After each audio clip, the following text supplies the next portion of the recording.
Donc tradition et modernité sont deux systèmes de valeurs en opposition radicale. Oui, puisque, en fait, qu'est-ce que la modernité? La modernité, c'est le contraire de la tradition. La tradition, c'est la donation de sens par l'origine, par la hiérarchie, donc par la naissance. C'est une vision aristocratique, hein. Et la modernité, c'est l'inverse, c'est la donation de sens par le but. Donc, c'est le progrès, c'est l'évolution. Et c'est l'idée inverse de l'idée anthropique, c'est-à-dire que l'histoire n'est pas une dégénérescence d'un monde divin parfait qui se désagrège progressivement. Ça, on est vraiment dans l'idée de ce qu'on appelle la thermodynamique, hein. Ce serait une vision sociale compréhensible par rapport au concept moderne par l'idée de la thermodynamique, hein, la lente perte de l'énergie, la lente désarticulation, la lente dégénérescence.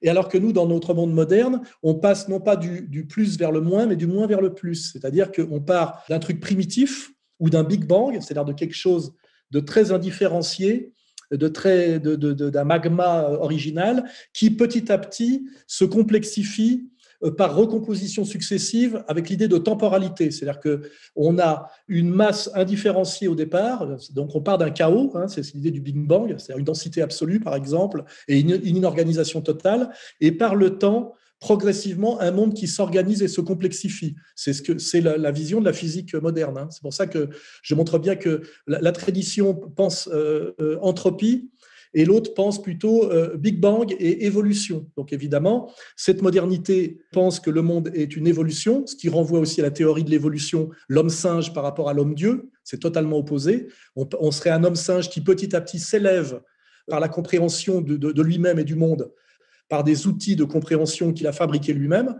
Donc il y a le travail de la compréhension, alors que à l'inverse, dans le monde traditionnel, il y a le don de la révélation divine, hein. C'est la pitié, hein, c'est-à-dire c'est la révélation. Et on voit que cette dichotomie existe toujours aujourd'hui, hein, révélation religieuse et raison philosophique, hein. On a toujours, en fait, ces deux mondes dont l'un a remplacé l'autre.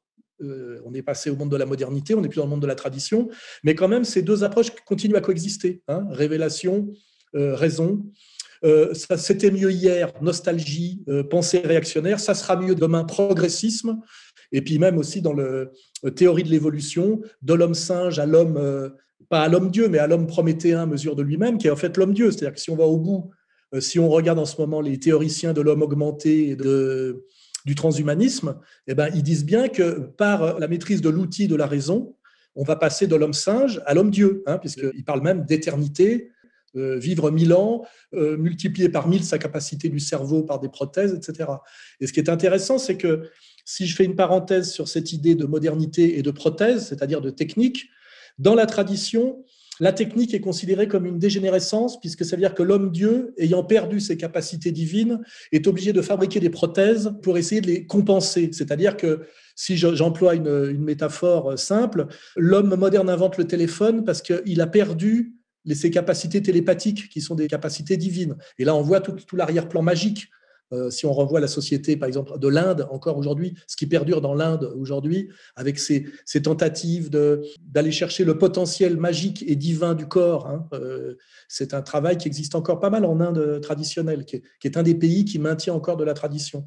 Et donc, si on dit oui, mais la modernité a inventé l'avion, l'homme traditionnel disait, quand nous étions des dieux, nous n'avions pas besoin d'avion, nous volions avec des ailes. Et là, je renvoie d'ailleurs à cette nostalgie qu'on a des super-héros et qui explique toute la production Marvel qu'on voit encore en ce moment, où nous, on dit c'est du fantasme, mais dans la vision traditionnelle, on dit non, c'est l'homme qui se souvient qu'il a été un dieu, c'est pour ça qu'il a la nostalgie de ces super-héros, hein, qui sont d'ailleurs, les super-héros ne sont pas que chez Marvel, ils sont partout, ils sont dans toutes les mythologies, hein.